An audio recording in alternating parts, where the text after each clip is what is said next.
السلام عليكم ومرحبا بكم معايا في هاد لا فيديو. ان شاء الله تلقاكم كاع ملاح ومهنيين. اليوم راح نشارك معاكم طبق اللي كنت وجدته. جاوني ضياف على غيله ووجدته، قلت والله غير نصورو وعلاش لا ونشاركو معاكم. حضرت لهم لوبيا ماشطو اللي جاتني عسل، جاتو هذاك اللحم جا دايب كي الزبده. هنا في كوكوطة درت حوالي 4 ولا 5 مغارف تاع الزيت، كل واحد على حسب كمية. درت هنايا دي مورسو تاع اللحم تاع البقري.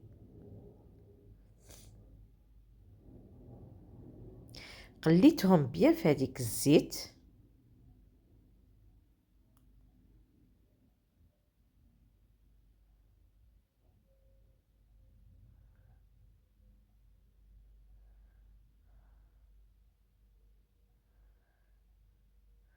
بعد زدت عليهم، هنا عندي حبة بصلة كبيرة اللي كنت رحيتها في الاشواغ. وهنا عندي تابل تاع الشوا، عندي ملح، فلفل كحل، عكري وطوماطيش مصبرة.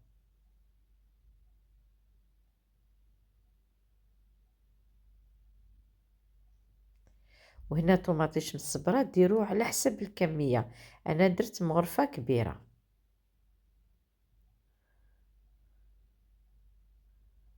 كمل نقلي كلش بهذاك مع هذاك البصل والتوابل واللحم.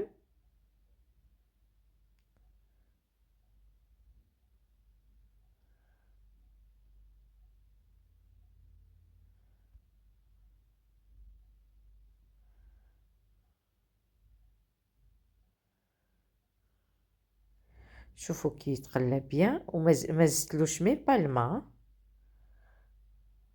تقلى هكذا بهذاك واسمو تاع البصل وكامل. دوك نمرق شويه، وكي نمرقو توجور بالماء السخون باش ما يقرسناش هذاك اللحم ومن بعد كيولي ما يطيبش.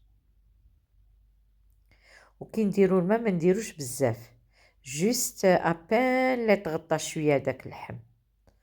دوك نغرقو عليه لا كوكوط مينوت ونخليوه يطيب. وهنا اون باراليل كنت نقيت اللوبيا ماشطو ولا لوبيا خضراء، ودوك نديرها نغليها في ماء وشويه ملح. ديروا لها ملح باش ما تجيناش صامطه.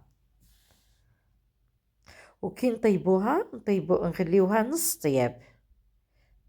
هنا اللحم تاعي درتو في طنجرة، وهنا زدت اللوبيا تاعي تزيد الفا ميجوتي مع هذيك لاصوص كامل باش تتشرب هذيك المرقه.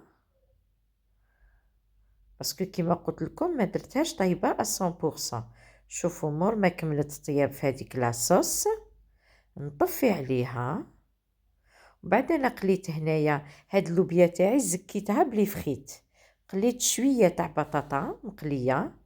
ودوكا انا هنا راني طافيه على الطنجره، ودوك نخلط غير بالعقل، نخلطها كاع بيان ونخليها ان مومون باش تتشرب هذيك المرقه.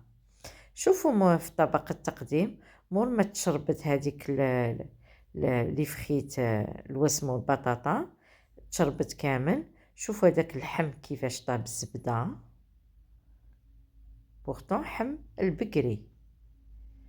وهذيك لاصوص الله الله جات بيان حميمره ميدومه.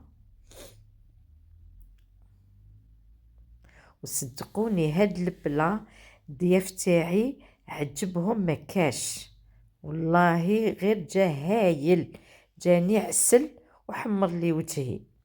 نتمنى انه الوصفه هذه عجبتكم. لا عجبتكم ما تنسوش تدعموني بلي جيم تاعكم ولي بارطاج، واللي مازال ما اشتركتش في القناه تشترك وتفعل الجرس باش يلحقها كل جديد. ولا جربتوا هذه الوصفه كتبوا لي في لي كومونتير كيفاش جاتكم. ودوكا ما بقى لي غير نقولكم نعطيكم موعد مع فيديو آخر، ونقولكم دمتم في رعاية الله وحفظه، والسلام عليكم ورحمة الله تعالى وبركاته.